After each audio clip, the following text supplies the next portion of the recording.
Welcome back to Highly Respected. I'm your host, Scott Greer, and today we're going to have another fantastic and incredible episode for you guys. So today we're going to jump right into it, and a lot of people have asked questions about Gavin Newsom. We've got one from Stealth Bomber asking about his all-caps Trump-esque tweeting, and one's from Renown, and I believe Sharecrop asking about his apparent support among the online right. So we're going to talk about Gavin Newsom, his chances in 2028, whether the online right will actually support him, which I doubt, but we will discuss that as our first topic today. So it's obvious that Gavin Newsom is going to run in 28. Everybody wanted, or not everybody, there was a lot of talk of him running in 24, but he stood by Biden and then stood by Kamala and never threw his hat in the ring, which may have not been the wisest decision because they all rallied behind Biden. No one seriously challenged him. They all knew he was senile, and it had become, and then they all defended his mental acuity and his mental ability and how awesome of a president he is. And then the debate happened, and then they're like, oh, yeah, he is brain dead. Maybe we need to go with somebody else. And then they went with one of the worst politicians in modern American history in Kamala Harris, who has the inability to connect with people. She's horrible in interviews, no charisma, just completely unlikable, completely fake, completely inauthentic. And they ran her, and she won, or not won, lost against Donald Trump. And now with the path cleared of Biden, even though Kamala might run again, that's going to be a terrible decision. I had someone telling me that she's easily going to win the primary. I'm like, she already ran in a modern primary. She ran in 2020, and she was horrible. She bombed among the audience. She dropped out before even the primaries took place. And she doesn't have this lasting positive impression. She lost a race that they thought they should have won. And she was just a terrible candidate. She had to do these entirely scripted interviews where they vetoed what clips were shown or whether the interview was shown in itself. She's not comfortable with the public. She's not comfortable with talking with the media. She requires even more staging, more control over the media than even Biden did. Because isn't this funny moment? There was all of these worshipful articles published about her in 24. When she announced about how she's the joy candidate, how she's so much fun, and she's just awesome. And then the media was like, despite us filleting her, her staff refused to answer our questions. They would do these oh, Kamala's the greatest candidate ever. We couldn't get the campaign to comment because, they just wanted even more control. She's going to do poorly in a primary. All they're going to remember about her is that she is, unlike with Biden, because Biden was a clear frontrunner in 2020. He had the name recognition. He also had the Obama connection, which was important for black voters, who turned out to be the most important demographic to win in 2020 and will likely be in another important demographic in 2028. He had that connection. He could run on being the vice president for Obama. That was not a liability. That was an advantage.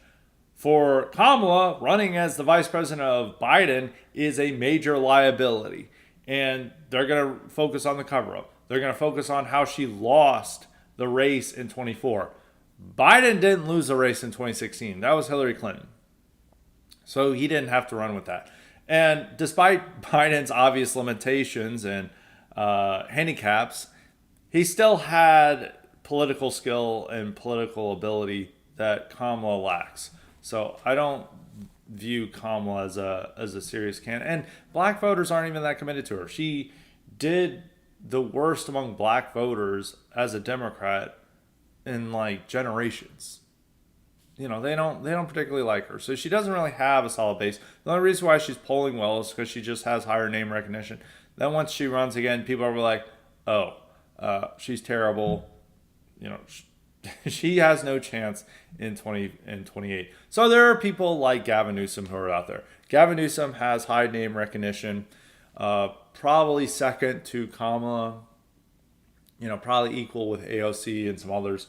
And he's been doing a media blitz. He's been going on all these podcasts, even right wing ones, and he's been going on Fox News, and he's been making his name out there. And now he has a social media strategy to try to imitate Trump. It doesn't really work when others try to do Trump, either from the left or from the right, because only Trump really succeeds at it. And several people have tried to do Trumpian things. They even tried to do it in this 2016 primary where Marco Rubio tried to turn into an insult machine like Trump. It did not go well for him, and it resulted in him losing in the primary. Rick Wilson and these guys advised Rubio to make fun of Trump's small hands and other things, and it didn't play well for him. It didn't work. Several Democrats have tried to do that in 2020 and then later on. And we see more people trying to take the Trump playbook. I mean, they do understand that politics is entertainment and they have to offer entertainment to their voters.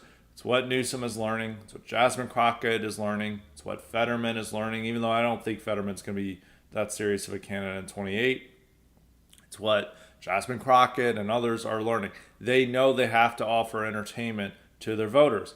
And Newsom is very charismatic, very media savvy, does very well in interviews, completely different from Kamala, who does horribly in interviews, horribly talking to people. There's just no political skill there.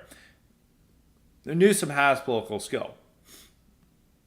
So he's trying to use that. But I think the all cap stuff, this is like, first off, it's not him tweeting this stuff. It's his Latina social media manager who's tweeting this. And there's just like bizarre stuff. You have this one where it's like Hulk Hogan, Tucker Carlson, and I'd have to look at the picture of the third person. It was another right wing or a right wing figure people all like putting their hands on Newsom, and it's like, who is this appealing to? It's a bizarre thing that's trying too hard to be online.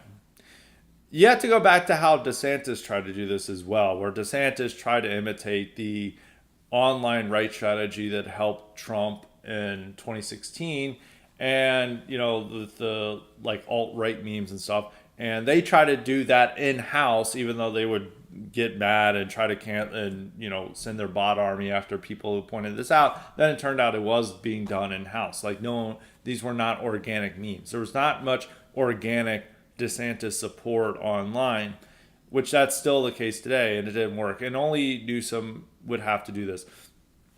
It can, on terms of like online right support of Newsom, it's not going to last. People get into this stuff for like a month or two, and then they move on. And with Newsom, we're not even near the primary. The primary is still 2 years out. Are from really where it gets going about this summer of 2027. And then, it'll last for, we'll have election season for another year and a half after that. So it's a long time out. And it's just here now because a lot of people on the online right have decided that they're anti-Trump. They don't like Vance. They don't like any of the other options. And they're, they want to get into a Democratic type of own and provoke other right-wingers, which that's a big motivation among a lot of the online right, is just to figure out how they can own people who are, the rivals and other things. They're rivals on our side. That's their primary motivation. And so people are now getting a Newsom. It's like a way we're owning MAGA and this by getting into him. And we think he's going to support us. Like, look at him retweeting a right-wing account, unintentionally.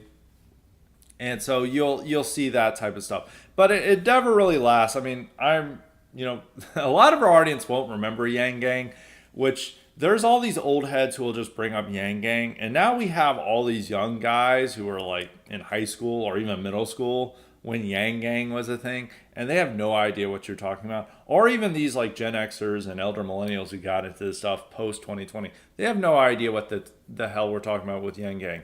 But with Yang Gang, there was at a very low point in Trump's administration, early 2019, all these people had been doxxed, all these people had been, screwed over during the Trump administration. There had been many accomplishments. It was very different from this term.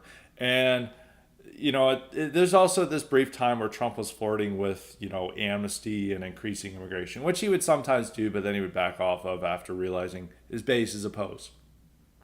And so there's just at a low point.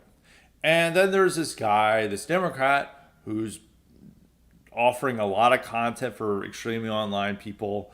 He's saying, he's offering UBI. He even mentions anti-white racism, or he mentions the problems happening in a middle America, and it's code for white people. And so people got into it and it seemed like there was fun meme content. And for about a month or two, people were into it. And then people got bored and they moved on. It's very hard for right-wingers to actually to force themselves to be in favor of a Democrat, because you just have to ignore pretty much all their other policies. You have to ignore their stance on gender, gays, immigration, race, their economic views. And even with Newsom's case, Newsom isn't even one of these real Israel critics on the left. I mean, there are people who are willing to criticize Israel among the Democrats. I mean, there's probably going to be more of them for the 28 primary. We'll see if Gaza still remains an issue or if it had been resolved by then. But Newsom isn't really one of them. So it's just, yes, we all understand he is a white Chad with a beautiful white family. Yes, he's very charismatic. He has a Patrick Bateman vibe to him. There is a type of admirable or respectable quality to Newsom, especially when you see him own journalists and stuff. But at the end of the day, he's not our guy, and people will support him and meme for him for a month or two, but then they'll move on. And it's also that Newsom would disavow them if it ever became a thing, and that it's hard for them to sustain this. I mean, we saw this with people trying to support Biden, both in 2020 and 24. We saw this with people trying to support Kamala in 24. They gave up after a month. It's the main motivation still lies there, is that the desire is to own other people on the right, and that's generally how the online right operates, is to figure out how to differentiate themselves from other right-wingers and how to figure out ways to own other right-wingers. And this becomes the primary motivation, which is, outsiders, are very confused by this because they don't really understand the dynamics of all on the right, or they take the ideology and rhetoric seriously, which one probably shouldn't, is in terms of motivations and why people do things. But that'll be it. Now, I'm not saying that a lot of these guys are going to return to the Republican nominee, but I don't think that they're actually going to sustain much support for Democrats. And I think they'll probably move on to another candidate who's going to try to be more anti-Israel, depending on whether Gaza is a major issue. If Gaza is resolved, that's not going to be much of an issue for the Democrats in 28. And also maybe a more socialist candidate as well, which that probably won't be Newsom. Newsom's trying to be more moderate. He's been trying to make a push to the center. So have a lot of these Democrats. There's going to be a ton of Democrats running in that lane. There's going to be at least 30 Democrats running in 28, even more than ran in 2020. And unlike in 2020, where there was a front runner in Biden, but everyone thought that voters would eventually turn on him, but blacks never did, and eventually blacks rallied to him, and then he won the establishment lane because the other people in the establishment lane who were threats, Klobuchar and Buttigieg, they dropped out and endorsed him because they realized they couldn't get black voters, and that made him the nominee, and the rest is history. It's harder to predict how the 28 primary is going to go because there's not a clear front runner like with Biden.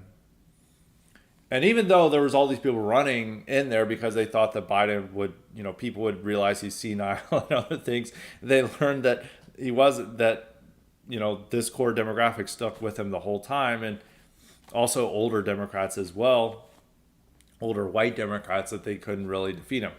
It's going to be a weird primary and it's hard to predict. It's also dependent on what they decide to be the first primary.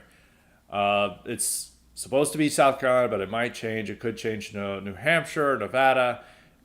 That could determine, it will definitely determine who the establishment candidate is in 28, depending on what state it is.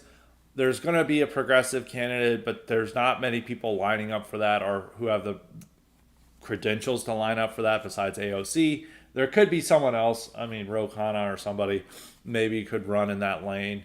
I don't know. It's also a matter that anti-tech is going to be a major issue in 28. And Newsom, as the governor of California, who's worked a lot with these tech companies, might not be, his tech connections might end up hurting him. And that's going to be a major issue. If any other Democrat wants to find weak links in Newsom, it's definitely going to be his connections to the tech industry and his support for the tech industry.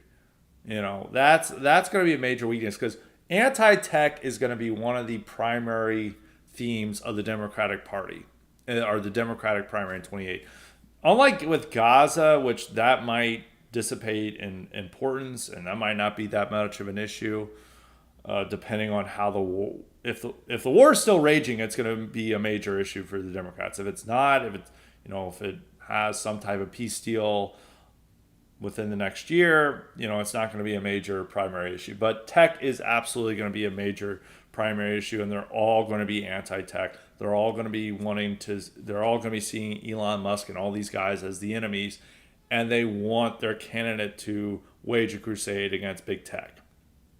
And Newsom might not be that guy. Newsom is much more charismatic than a lot of these other Democrats who would be running, but he doesn't have the best record in California. Even for Democrats, the state has gotten worse under his watch. There's been these poor responses to wildfires and other catastrophes and failures of that sort. And that might end up hurting him. He also, they might not like his attitude that much. You think he might do well in a general election, but there is some of the reasons why we like him as this like charismatic white asshole, like a Patrick Bateman, that might be a turnoff to normal voters. They say the same thing about Trump, but there is a difference between Trump. Like Trump was an entertainer. He knew how to win over middle Americans through, Celebrity Apprentice and through getting, news coverage throughout his time in public life. There's something with Newsom that, this is this California asshole who, he might not relate to normal people in the same way Trump can. Which Trump obviously, had this completely different lifestyle, but he could easily interact with like a bus driver and taxi drivers and normal middle Americans and stuff in a way that I don't know if Newsom can. I think on paper he would still be a competitive candidate if he becomes a nominee, but it's like, 2028 is a while away. And a lot can happen between now and then. The economy could collapse, or not collapse, but hit, a major recession. That could help with Democrats. So it doesn't matter who the Democratic nominee is. That person could win. This helped Obama back in 2008. Or the economy could be doing pretty well. There's all these peace deals, and Democrats still struggle to find what their message is in 28. They're struggling to find a message for 26. They're setting on opposition to ICE and Trump's immigration agenda, Gavin Newsom is leading the way on that, which is making him or building up his name recognition and helping him with the Democratic primary. But I don't know if he would actually be the nominee. Is that a lot of people are like, oh, he's definitely going to be the nominee. South Carolina is the first primary in the country. It's going to be difficult for him to win because he's going to have to fall over. All these Democratic establishment guys are going to be falling over themselves, promising more Gibbs to blacks and trying to promising potentially reparations. It might be a problem with Newsom because, he championed California looking into reparations. Then they came up with this massive bill, of how much it would cost. And then he's like, psych, we're going to ignore this. And that didn't please Democrats. It's even the same with Wes Moore, who's the black Maryland governor. He debated whether to support their study to to study reparations, and he eventually vetoed it because he realizes he has to win over white voters as well, but that might hurt him in South Carolina. So if South Carolina is the first primary state and they're all competing to be more pro-black than the other, that can impact their general election chances. It also impacts who the nominee is. And maybe Newsom won't be that guy to win them over. So I don't know. In terms of like him being the anti-Trump or the main opponent to Trump, he does, unlike a lot of other Trump's Democratic opponents, mainly Biden and Kamala, he's all there. For one, he is very charismatic. He's very sharp in interviews, much sharper than any other Democrat in interviews, and that'll help him because how well you do in interviews is very important for modern campaigning. You have to do all these podcasts. You have to go on cable news and be interviewed and display a level of authenticity and ability to run with questions that could be off the wall or unexpected. And Trump did very well in this environment. Kamala and Biden didn't do well in this environment. They had to have it completely controlled and scripted, and they still failed even under those circumstances. Newsom is capable of just rolling with the punches and presenting a level of authenticity that a lot of other politicians can. And that might help him in a primary, but there are other factors. Democratic primaries are still a matter of machine politics, much more so than Republicans. There's all these constituencies and interest groups that have a determination over who's going to be the candidate. You have to win over unions. You have to win over black voters. And there's all these other interest groups that still matter, from Hispanics, gays, the general, even though they're not really organized, the kind of upper white middle class voters. You have to be appealing to all these various groups, and endorsements matter a lot more from politicians, and from groups matter a whole lot more for the Democrats than it does for Republicans, because these people can actually deliver votes.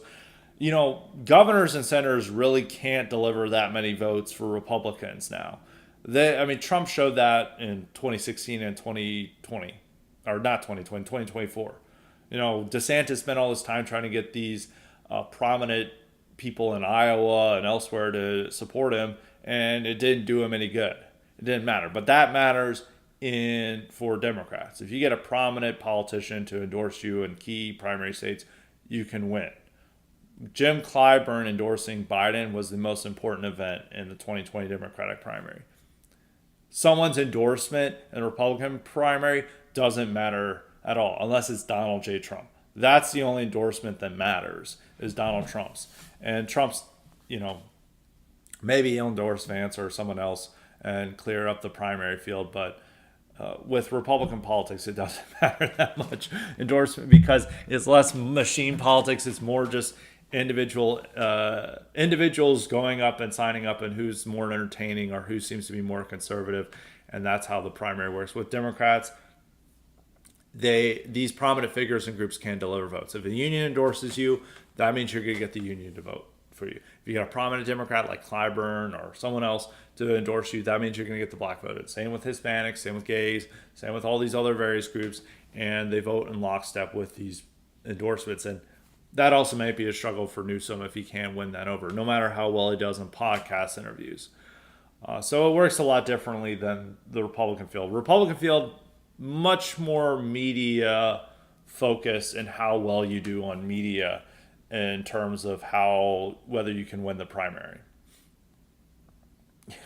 DeSantis based his whole strategy around winning over conservative media, and it didn't matter because he was completely terrible in media interviews that didn't go his way, and then he depended on this online bot army to defend every action and attack anyone for mild criticism against him, as we still see today. If you say that DeSantis sucks and is completely cringe comment, you have all these people blowing up your mentions, which we do have a question about DeSantis, which I should bring up for, we're talking about the 28 Democratic primary. Makes sense to talk about who might run on the Republican side in 28.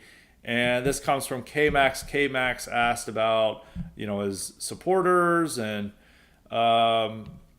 I've never seen such a rabid fan base that just constantly attacks anyone on the right who is not a DeSantis fan. Do his fans just reinforce why you never supported him? Well, that's obvious. But the real more interesting question is, Ari asks, are the Ron DeSantis fans a big part of the right or just the loudest part? They're not a big part of the right. It's just that he maintains a bot army. Is that Christina Pushaw and his media people built these relationships with influencers, and they're still trying to maintain those relationships with influencers. They spent a lot of time and money to develop these relationships, and it's why there's this astroturf aspect to DeSantis where, all conservative online people and the conservative media is for them because because these people are like, oh, I'm so excited to go out to dinner with DeSantis or to meet Christina Pushaw. And thus they were completely loyal to DeSantis, but then they could not pretend that DeSantis is this incredibly charismatic, likable, authentic figure. And he still has the same problems that he displayed in the 24 primary that he'll have in 28. As Trump noted in the primary, his chief problem is his personality, and he can't get a personality transplant. But he's definitely going to run in 28. The fact that they're still out in full force, and this isn't reflecting it. I mean, these people are some of the lamest individuals on the internet. They're all like in their 40s and 50s.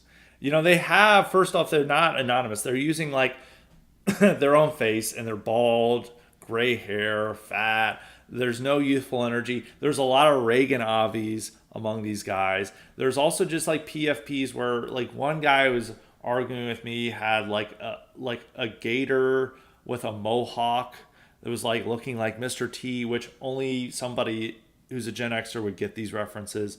There was also this just lame thing where it's like, oh, you got shamed by the frog, and it's like it's a bunch of frogs like dressed up like a death metal band playing live, and you're like, I don't get the memeability of this, but there's so many bots that they have, and I guarantee that Pushaw was like extremely pissed that I'm making fun of DeSantis, and she wanted to make a message known that you cannot get away with any mild criticism of DeSantis, and it's about building up the DeSantis momentum for 28. But it's not going to work because, once again, people remember 24, or are going to remember 24, and his poor personality and lack of charisma and awkwardness are still going to be issues in 28, and he's not going to have a good time trying to present himself as the most pro-Trump candidate when everyone's going to remember in 24 what happened. And Trump doesn't want DeSantis as a successor anyway. And Rubio, Vance, even Cruz, pretty much anyone else who's going to run in the primary is more charismatic than DeSantis. And DeSantis's actual political power is diminishing. In 2022, he had control of the legislature. After the primary, he lost his control of the legislature, and they've now been revolting against him and forcing him to do measures that he didn't previously want to do. And he's still struggling to get his wife to be the favorite to run for governor. His wife, whether his wife actually runs or not, is still up in the air.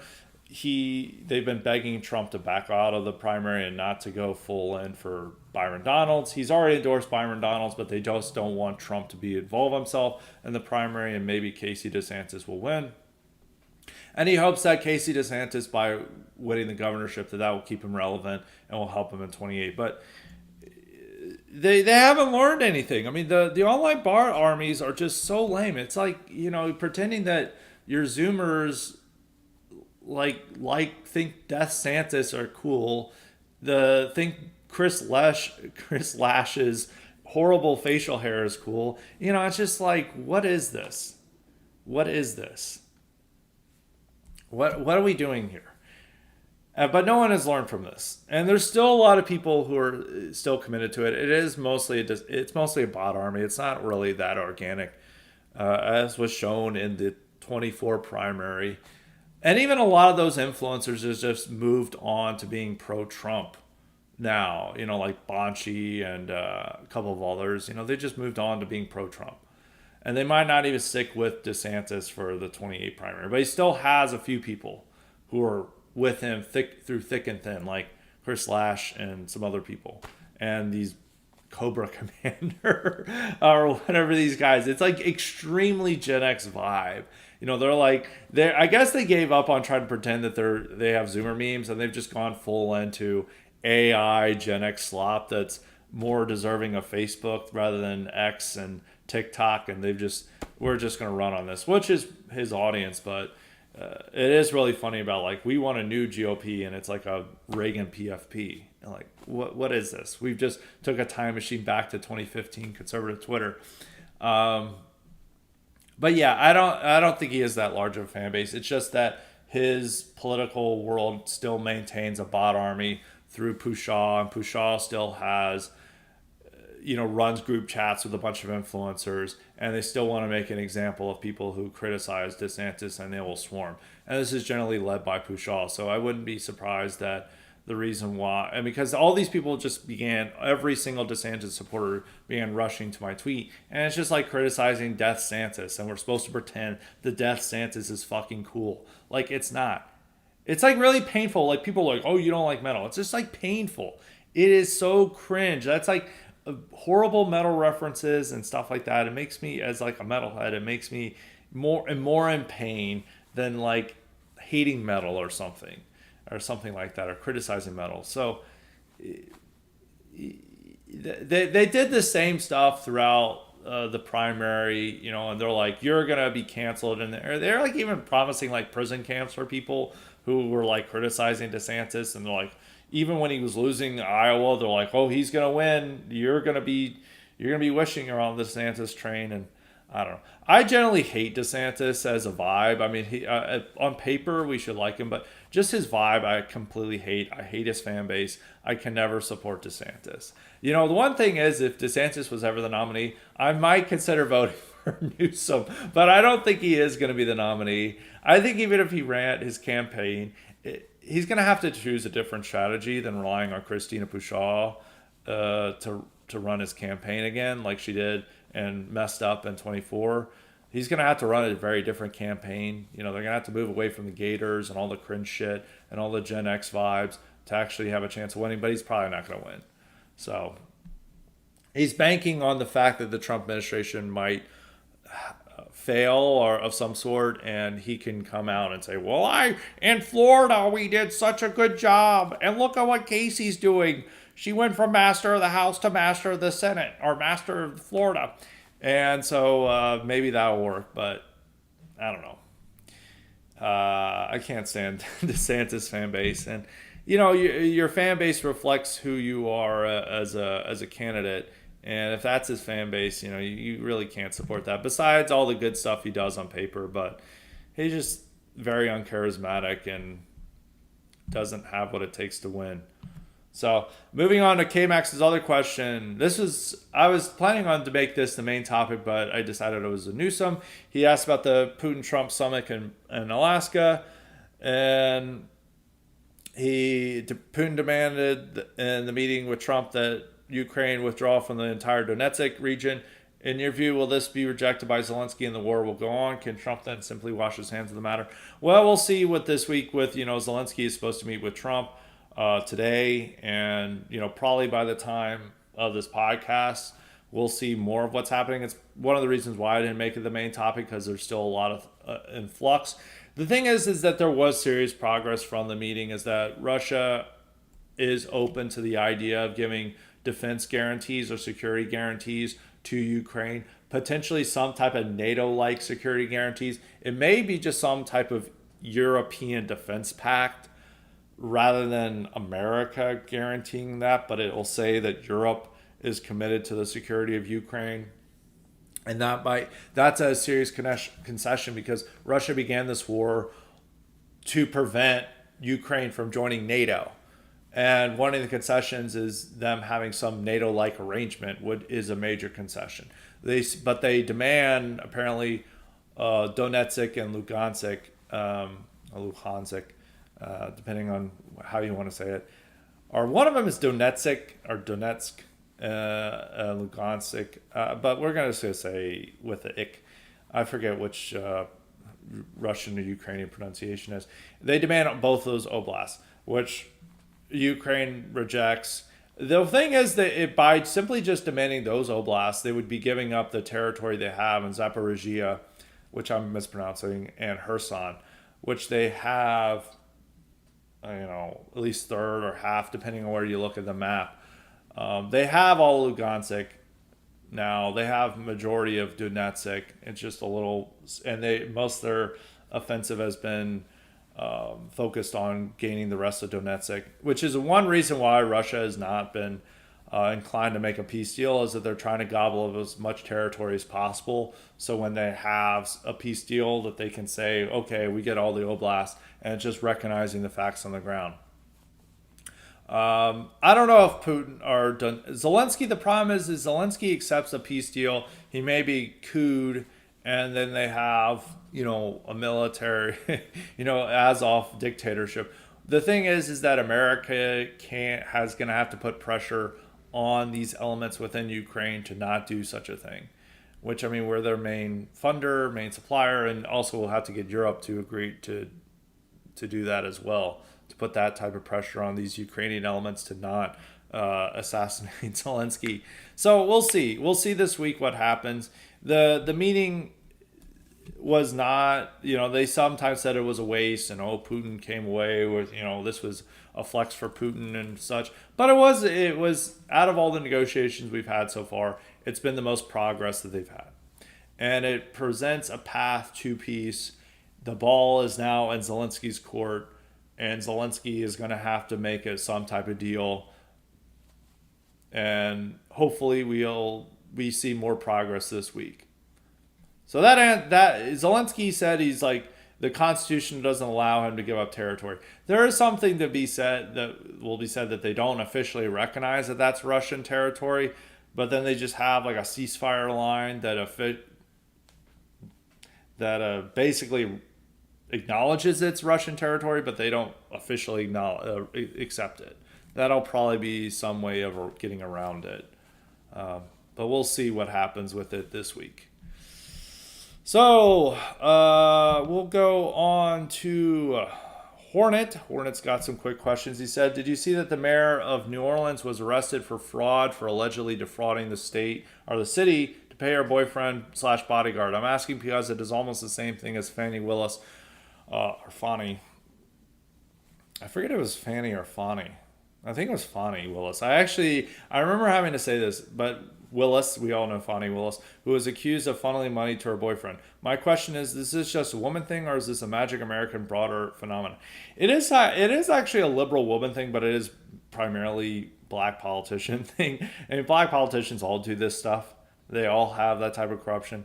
Whenever they're mayor or congressman, they're all doing stuff like this. And they feel they can get away with it and they don't have to worry about it. So they just continue to do it. And they don't get punished for it. So that's why they go along with it. But it is also a liberal woman, or it is a woman thing, because there was a mayor a few years ago in Nashville. And she was like the first progressive mayor in Nashville. I'm saying a few years ago, it was like a decade ago. Megan Barry, I think was her name. Megan Barry got caught doing the same thing with her bodyguard boyfriend and funneling money, and then she had to resign. And then they got in a more moderate mayor and carried on the city's growth and whatever. But there's a couple of other female politicians who do the similar thing. I think it's also part that both groups, both Magic Americans and women, feel that they can get away with a lot more than men can, or normal white men can. That they generally have people like excuse their mistakes and don't hold them accountable, and then they can say, oh, it was my fault, I don't have any agency, and they'll be like, oh, well, that's okay. And so they're more willing to do these things because they feel that they won't actually pay a price for them. I'm not saying like Republican politicians do the same thing. There's the Corey Mills, who's been accused of sexual misconduct recently, and he's doing similar stuff. But I think it's more common for women to do that type of stuff where they pay off their bodyguard boyfriend and they feel like there's nothing wrong with it. But the thing is less it's a woman thing and more of a magic American broader phenomenon when they're in politics. Whenever they're mayor of a city, there's bound to be corruption. There's bound to be stuff like this. And this mayor has already been accused of other corruption and other fraud as well prior to this. So it's in keeping with the spirit. So I would say it's more of a magic American thing than a woman thing. But there are a lot of women in politics who do similar things.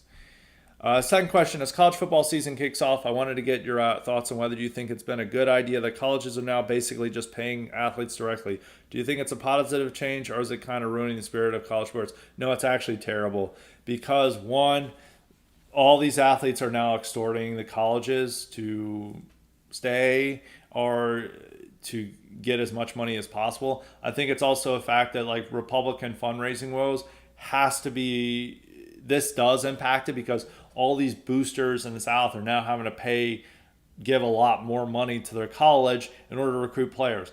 Now, 10, 15 years ago, you would have players desperate to go to tryouts or to, show off and do athletic trials at these universities. They would love to be invited by Alabama, Ole Miss, UT to these places because they know this is where they could get a recruitment offer. Now they're demanding money to go to these things. They're demanding like $20,000 to go. And they just extort as much money. And when it comes to recruitment, it's not a matter of which programs can be the better fit for them, which coach is going to be the best for them. It's a matter of who's going to pay them the most money. And they shake down all these universities for that. And even when they've committed to a university, they will demand more money. There was UT's quarterback who already got, it might have even been $10 million. It was at least $1 million. They got a ton of money from the university, and they potentially committed NCAA violations in paying them. There's still some rules guiding this, which the funny thing is that Tennessee state legislature spurred into action over the fact the NCAA may punish their university for committing these wrongdoings. And then this guy tried to shake down them for more money, but then UT told him to take a hike, and he left the school. So, and UT, I mean Tennessee, not Texas. So, no, it's been horrible for the sport. I think the transfer portal was good because there's been a lot of players, a lot of the great programs would get all these blue chip recruits, and then a lot of them wouldn't play, and a lot of them would just stay there because they knew they'd be punished. They'd have to sit out a year due to the old rules. I think the transfer portal has made college football a lot better because a lot of these guys would have left for the right reasons, is I'm not getting much playing time, or this program is not the best fit for me, or this program I'm going to get, I'm going to really develop myself. But now the transfer portal is just simply a way for them to shake down campuses and extort more money from them. And these colleges are basically just having to fork out millions and millions of dollars to these kids. And it's ruining the sport. So that is my take on that. Nitro sent in some last minute questions. He sent one on Trump-Putin summit thoughts. I gave my thoughts on that. So he also asked, why does Trump keep caving over the export of bleeding edge NVIDIA AI chips to China? This seems like a rare case where the national security state is actually more based than Trump. My guess is the tech industry is telling him to please let him do that. Well, one way he's doing this is because of negotiations with China. I have another question about this. I think it's from Deuteronormative. Let me double check. No. It's from somebody else asked me about China or which actually it's Maverick. Maverick who sent this, so I'll ask this next about foreign student exchanges, which is similar with the China issue, is that he's doing this in part to make a deal with China, is that if they cut off the NVIDIA AI chips, that China might say, oh, no deal. We're not doing a deal with you, so we're going to cut you off. And so it's a part of the negotiating process where, he acts tough towards China, and then he's like, oh, we're going to welcome in even more Chinese foreign students. It's not one of Trump's best moments, but it's part of the negotiation process that he's doing. And I think that's why it's both tech influence They don't want to cut off. And two, it's part of negotiating with China and trying to show in good faith what can happen if they make a deal. That would be my take on that. I haven't been following it that closely, but I do know that he is, still working for a trade deal and not trying to take too rash of an action to agitate and provoke China into, throwing out a trade deal standard. But to Maverick's question, he said, which countries' international student visas do you think would be easier for us to reduce right now? India's or China's? I would think it'd be China's. It should be China's because they're a geopolitical foe. We say they're a geopolitical foe, and we want to hit China where it hurts. Then yeah, I'd rather take the student visas. I would rather have us, not place any tariffs on Chinese products if we cut off their foreign visas. That'd be way more important for us than that, and it would hurt China a lot more than this because we have the best universities in the world. I know people are like, oh, our universities suck. We should defund them, and we should only be worried when China is coming here to our elite trade schools.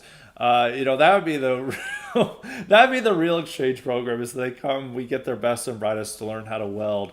I don't know how the right would think of that, but they would think that would make the true elite.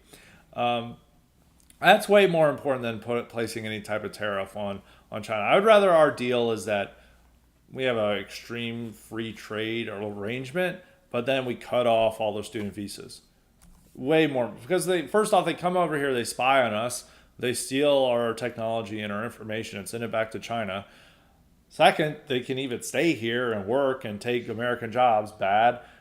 And three, we're educating their elite who are going to work against us and work against us. So it's, we need to cut it off. I'd rather have, a great free trade agreement if it meant we cut off their student visas. So I would think, and I think there's more support to cut off China's student visas because you could say, oh, this is a geopolitical foe. They're spying on us. They're stealing our technology, and they use this through the student visas. And there's foreign students. We need to cut them off. I think it's easier to make that argument than it is against India, which the main argument against India is we really don't like Indians, which the problem is that's easy to make on Twitter. It's harder to make it on CNN and Fox News. So I think it's much easier to make the argument for China than it is against India. I guess you would maybe want to cut off India's more because they're more likely to stay here than in China. I mean, China is better at reducing its brain drain than any other country. They still have a level of brain drain, more so than America, but it's not as bad as like India, Iran, Turkey, a lot of these other countries. So that is my answer to that. I guess we'll go to Deuteronormative because I mentioned him. He said, how much of the recent fertility decline is due to failures in relationship formation versus a formed relationships failing to produce children? It's probably both. I mean, people are having fewer children now than they were 40, 50 years ago. I mean, it wasn't abnormal to have like 4 or 5 kids. Now it's like, wow, you had 2, that's a lot. So the marriage, because I hear this from a lot of people who think that like a pragmatic way to increase fertility is simply to change things to make benefit things among already existing families rather than to encourage people who aren't married to marry. That they're like, you change child car safety rules so it makes it easier to have a bunch of kids in the minivan or in the SUV, or you ask some tax breaks and some other incentives like that it'd be easier to convince the family with 2 kids to go to 3 or 4 kids through these changes than it would be to convince unmarried people to marry and have like 3 kids or have any kids. So I think it's a bit of both, but I mean, there is a massive marriage decline as well, and that is obviously leading to reduced fertility. And even that, they were trying to celebrate, oh, well, divorce rates are going down. Well, the fact is like marriage rates are going down even more. It's a result of marriage going down and people waiting longer to get married, and also people, once you're getting married, I guess like 35 versus 25, you're more likely to stick it out, and you're like, whatever, we'll settle for this. But you also have less time to produce children. So it's a bit of both. It's that smaller families, that might not be where it is, where you're thinking that the form relationships don't produce children. I think they still produce children. It's just that they produce one or two rather than three or four. The baby boomer generation, and also just marriage rates are just plummeting down. So it's a bit of both. So that is my question to that, our answer to that. Sharecop has another question. He said, optimism is a high status trait, and I'm absolutely white pill despite the challenges ahead. In a way, I worry about the next generation of my family, but the right's recent foothold and Trump's 2024 win feel like a genuine miracle in the face of 4 years of Kamala. So what drives your optimism overall? What keeps you hopeful about the long-term future?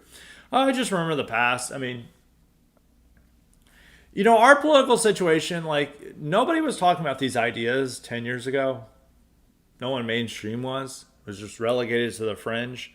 Now these ideas are out in the open. Now we have major Republican politicians, conservative commentators, and major media discussing them. And also, I don't think, our situation politically seems as doomed. I mean, it felt like, you're just going to have 8 years of something even or just like a permanent Democratic majority, somebody even worse than Obama ruling this country for the rest of our lifetimes. And then you hoped, like, well, people will wake up. That was real delusional optimism, is that generally people won't wake up as long as there's a degree of economic prosperity. So I think there's a lot of political opportunities that wasn't there 10 years ago, despite the worsening condition of the country. I would say the country feels worse than it did 10, 15 years ago. I mean, demographically, that's true. Optically, that's true. I mean, there's way more tattoos, way more, marijuana smoking and other bad habits. But at the same time, I think politically, we have a lot more opportunities to change things than we've ever had in my lifetime. And I think even with Trump's 2024 win, I mean, I know a number of people have turned on Trump, but that is a white pill in of itself. I don't think Kamala win would be, accelerate things. People are like, oh, it's going to really radicalize people. Well, it radicalizes them in rhetoric online, but in practice, what does this mean? People, as long as they have an event and they can complain, but as long as they're politically powerless and unable to change these things, why do they give a shit? You're not going to expect a revolution from the right. So it doesn't really matter. I think that there was too much optimism over the fact that major defeats would result in a complete radicalization, that people would lose all illusions and then they would dedicate themselves to revolution. That's just not going to happen with the right. As I always say, the right is generally composed of people with something to lose. And even under Biden, you had a radicalization rhetoric and what they believe, but the entire right was afraid to go out in public. They did go out to these and protest at PTA meetings or school board meetings, which was important and stuff, but they were all afraid to even go out to public protests because they thought they were all fed up. So I think is that we'll have a lot more victories in the future and a lot more opportunities to change the country and change the world than we had at any point in my lifetime. And so that's what makes me optimistic. So let's see who else we've got. Got a lot of questions today. Armed Enjoyer asks, I saw a post of a white girl taking a pic with a mestizo, and the caption said, when the cook dates the hostess. Is this generally the demographic where the white Hispanic mixing occurs? The other types seems to be blue collar types who you can tell are more working or lower middle class. Well, I mean, if you're working in a restaurant, you'd probably be count as working class. I don't know. It's just a matter of who, if you're spending a lot of time with them. And generally that's more of the working class who's working with them.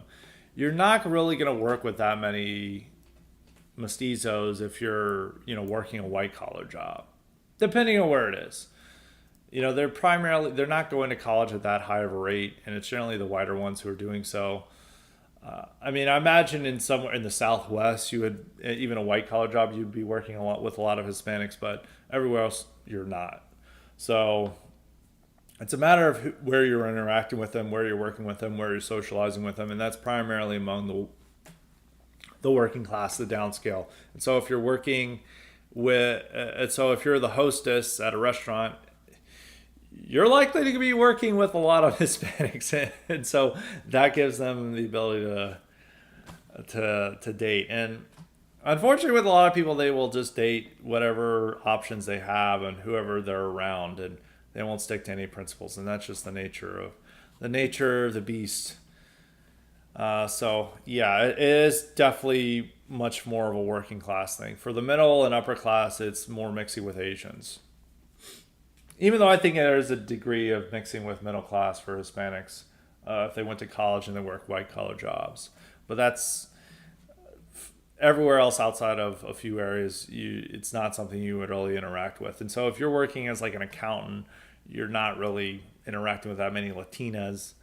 And I guess you could meet them on dating apps, but you would probably be, marrying someone from a completely different social background. You'd be, marrying like a waitress, not like one who's like just like working, working through school, but just like that's like her career, and that's what you would be doing. So that's my answer to that. And second question. Been noticing a lot of hood rat students mingling among white students, not sure of their class background, but not likely to be upper middle class at universities. Is this perhaps one reason to oppose going to college for normie whites? No, granted, much of this is black content creators filming themselves or streaming. Not sure how much of it really happens. Perhaps you can give your own experience. No, that is like dude.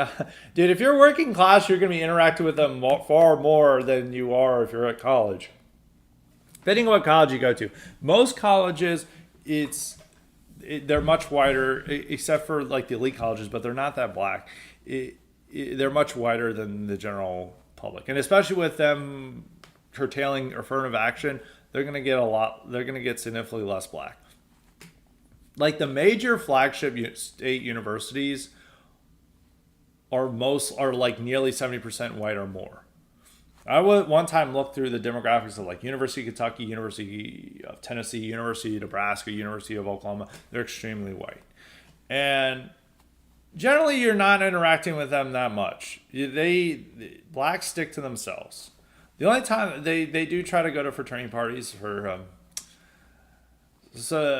shocking reasons to me, white women, but generally they're not allowed in unless they're generally not allowed in actually. But they mainly stick to themselves, and the whites stick to themselves and stick to their own group. So no, you're not really. I don't know. That's just like TikTok videos. I don't think that is not reflective of the broader college experience for most people. Now there are colleges where there's even a higher percentage. Like at my college, it was like 20%, which is pretty high. And there are some colleges I know that are not even like Howard or something, but like historically black colleges, but are meant to be for the general public, where it's like 40 or 50%.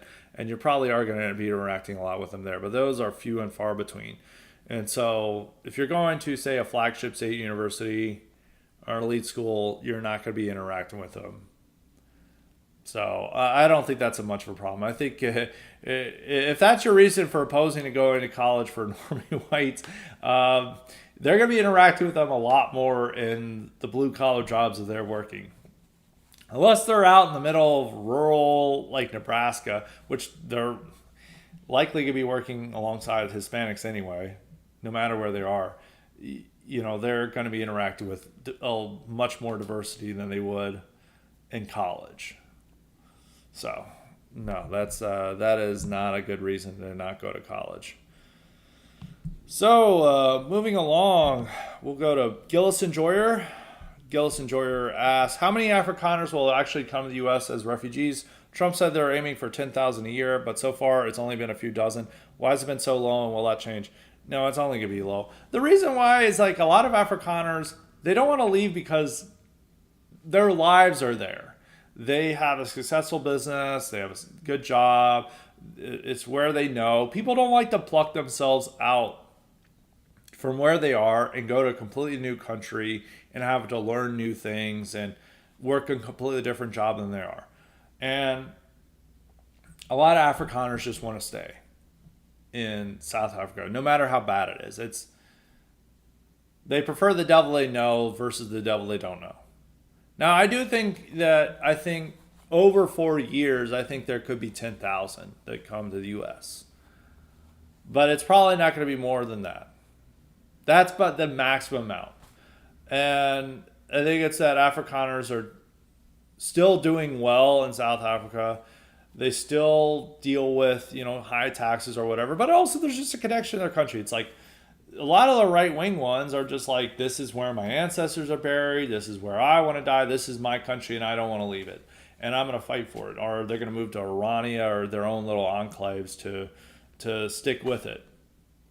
And I think that a lot of them just don't want to leave. It's their homeland. And they don't want to pick up and go somewhere new. Now that could change if some might be thinking that the fact that Trump is bullying, the ANC so much to prevent land confiscations and other things that they might say, well, we'll take our chances to stay here and see how it is. Now, I think if the South African government goes through with land confiscations, you'll see a lot more Afrikaners go there. But I don't think I'd have to look at the percentage of them of how many Afrikaners are still farmers or would be affected by that. The ones working white collar jobs in Johannesburg and elsewhere, I don't think they're going to be the ones, primarily punished by land confiscations unless they're taking their apartments and houses and stuff, which I don't think that's part of the bill. So it'll be low. The main point is it's a PR move. It's an optic thing. It's about saying we're standing up for the Afrikaners. We're standing up against anti-white racism in South Africa, and that's what's most important. And if they want to come here, they can come here. If they don't, they can stay there. But it's more about sending a message rather than getting 40,000 Afrikaners to America. It would be great to have them. We'd love to have more Afrikaners, but a lot of them, they don't want to leave their homeland. They don't want to leave the place they know, the place they love, despite all the problems of the government. So that's why. 2, do you think it's worth paying any attention to Trump's approval rating? The RCP average has had him pretty consistently at 40 to 47 the last 5 months or so. Liberals are touting a single Pew poll that has him at 38% overall, and more importantly, only at 74% with Republicans. But since it's an outlier, I assume we shouldn't really give it any weight. Pew is pretty reliable, but at the same time, Trump does not have nearly the level of same disapproval that he had in the first term. And there's just not as much Trump derangement syndrome and as much hostility to Trump as there was in the first term. I mean, your approval rating's going to ebb and flow. It's just a matter of politics. I wouldn't pay that much attention towards it because, I'm old enough to remember the level of treatment he got in the first term. And, he could get 2 scoops of ice cream or something, and then they'd flip out about it, and it'd be a major national controversy. Today, he's able to get away with a lot more. He's also doing a lot more. I think if he gets peace deal in Ukraine, that'll be a big deal for him, be a big hit for him. Gets peace deal in Gaza. I don't know how that's going to work out, but, if he does a couple of these things, and as long as the economy stays steady, his approval rate's going to be fine. Now, he should only worry about this if the economy heads south. That's really the only thing he needs to really worry about right now. But as long as the economy stays stable and doing okay, I don't think his approval is going to matter that much. You should pay attention towards it when we get close to the midterms, but right now it's just ebbing and flowing, as it is all in politics. So that is my answer to that. I think we had some new people. This one is saving for the mailbag. Another, I think, didn't get to send their questions, but I think Octavian sent one. Or I asked if I would have any do a show on AI or the politics of AI. I'll probably do something on the politics of AI at some point. He sent a whole thing about his specialty and stuff and dealing with tech, but I need to do a politics of AI because I think it's to go back to an earlier point. I'm writing something on this for AmCon, or American Conservative, about a left wing politics that or populism that could work, and anti tech is going to be a major part of it. It's going to be a huge part of it, and I think it's going to be coming from the left rather than the right. Even though there's a lot of right wingers who are anti AI, there's all these guys use like Grok and stuff and love making the images and other things. And the boomers, the old boomers and Gen Xers, they love AI. I mean, just look at the DeSantis audience. They love making these horrible memes with AI. So, yeah, I'll definitely cover that at some point. So I think we now got questions from New England Refugee and Dollar Bill, and of course, L.K. Rurik. We will never forget L.K. Rurik. He's always worried about that, but we will never forget him. But New England Refugee has 2 questions today. He said, Trump professed his love for Broadway and musicals in general at the Kennedy Center. I realize that I also do, and many conservative men from the Northeast like them too. I think he meant I also like musicals, as do many conservative men from the Northeast like them too. As I always say, you got to proofread what you send, because sometimes I can mistake what you have. There's a question last week where the guy where I thought he meant that the Albanians are in the Baltics, but he meant something else by it. But you got to proofread so it becomes clear. Anyway, he said, I also realized I've never met somebody from the South that likes musicals unless they were gay. Is liking musical theater one of the few dividing lines between North and South cultures now? I don't know that many people from the North who like musicals. I think it's an older thing. Unless like older guys in the North like musicals. Even though I do know some conservative men who are straight, who are from the North, who like musicals. Liking musicals for guys my age is extremely gay for the South. Like, nobody would like them. And I hate musicals. I generally hate musicals. I like opera, but I hate musicals. Absolutely despise them. But I think for an older generation among boomers and stuff, like, musicals had much more popularity among that crowd, and it wasn't seen as a entirely gay coded thing. And they love West Side Story, and when they were adults they went and saw Phantom of the Opera. It's less of gay coded for them. But I think for anyone under 50, maybe under 40, it's much more gay coded. Maybe people from the Northeast like musicals more. I will say this is like, at a lot of the elite schools, Glee clubs are still popular. Glee clubs are not popular in the South whatsoever among at our colleges. Like, being in a Glee club or being in musicals is you're seen as a homo. You're not. It is definitely gay, but that might be just an elite university thing. I don't know if the University of New Hampshire has a Glee club, but. And that's another thing. It's like Glee clubs were much more normal and seen as a normal masculine activity at a lot of these universities in the mid 20th century. And that carried on even with the boomers. So I think it's among your age range. I think it's more of an age gap where boomers, it's still normal, but anyone younger than boomers, it's gay coded. And especially among millennials and Zoomers. So, but I have to look into it more. This one is more of a comment, but we'll read it. He said, this is also New England Refugee. He said, friend pointed this movie, The Patel Hotel, coming out at a movie festival. It's about Indians taking over the hospitality industry. It made me realize I never associated Indian motels with luxury or hospitality in any way.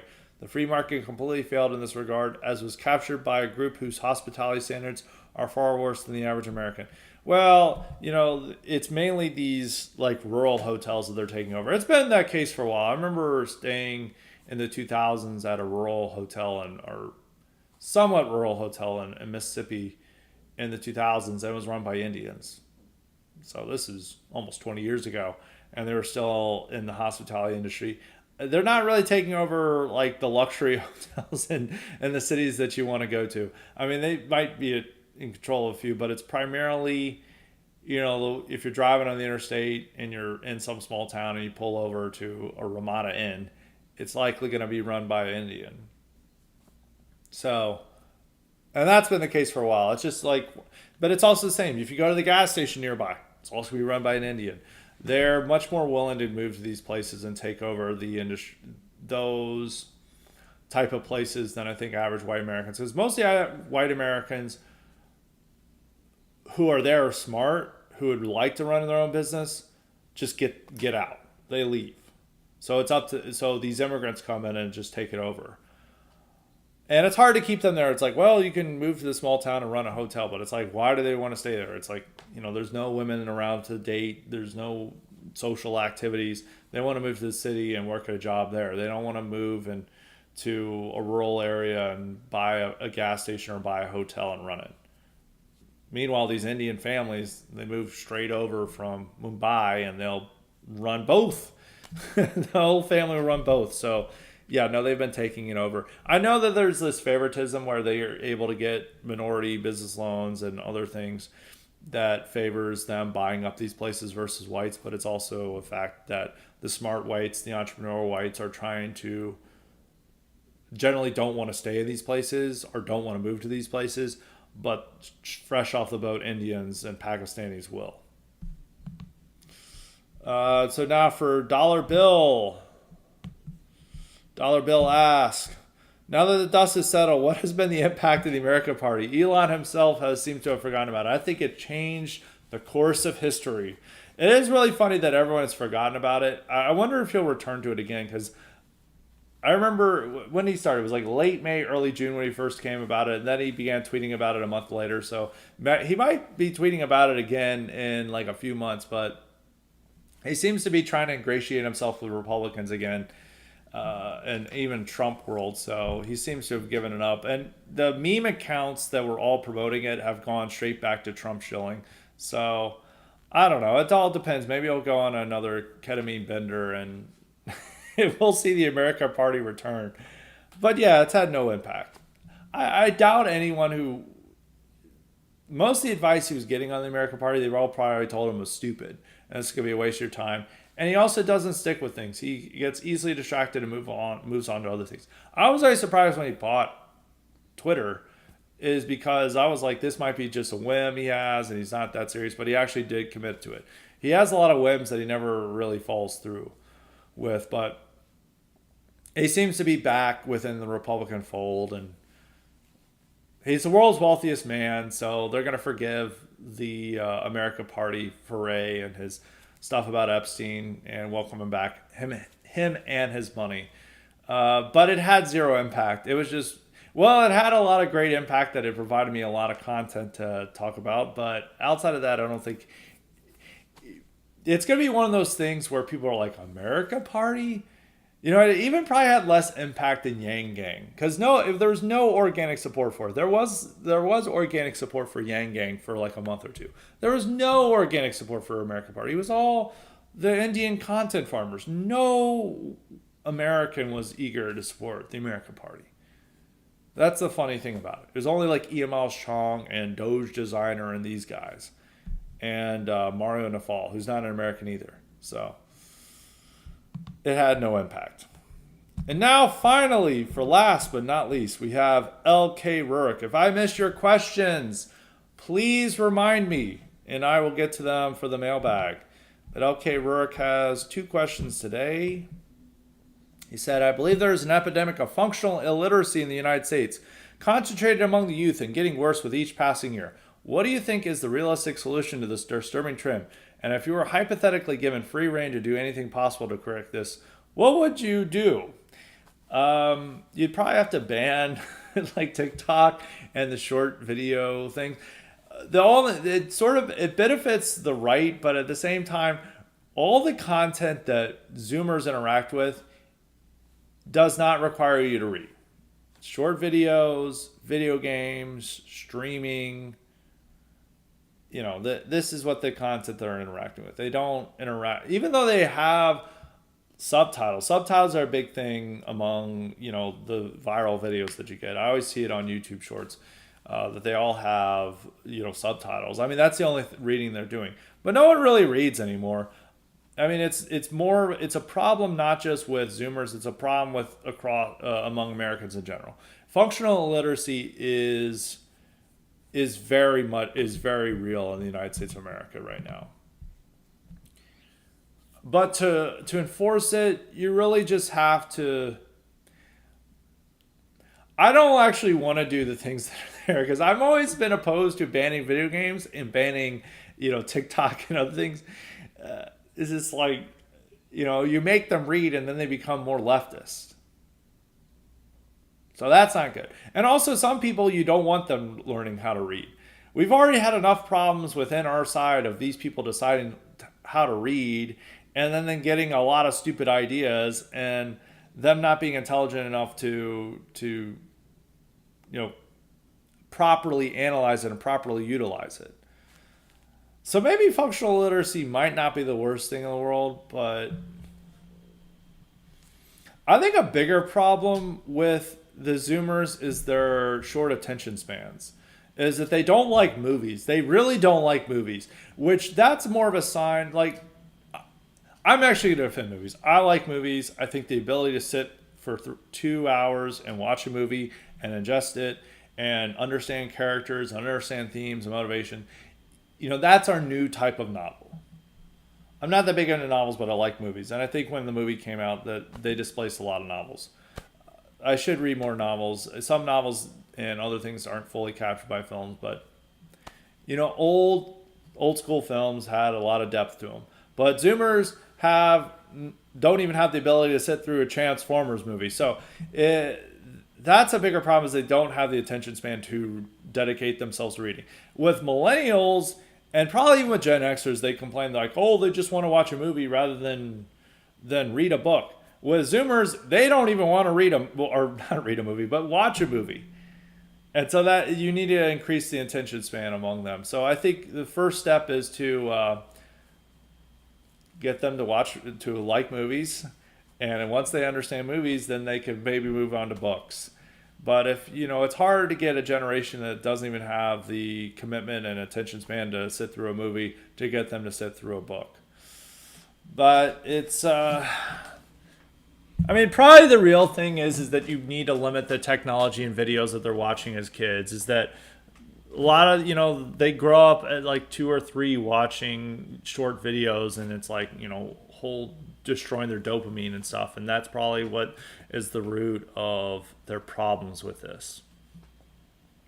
So, 2, if you had the power to erect a great firewall around India's internet somehow, but it came with a caveat that if you did the great firewall around China's would come down, would you? Yes, I would. I think China would still have some type of firewall that would still limit a lot of information. The Chinese Communist Party would still be there. And they would just have a more aggressive regime as what they have in Europe. And so they'd be arresting more people and going around and like banning certain information and stuff. So it'd be more like the EU's firewall than like the current firewall they have now. No, building a great firewall around India is more important than anything else. The future depends on it. I would absolutely take that deal, without a doubt.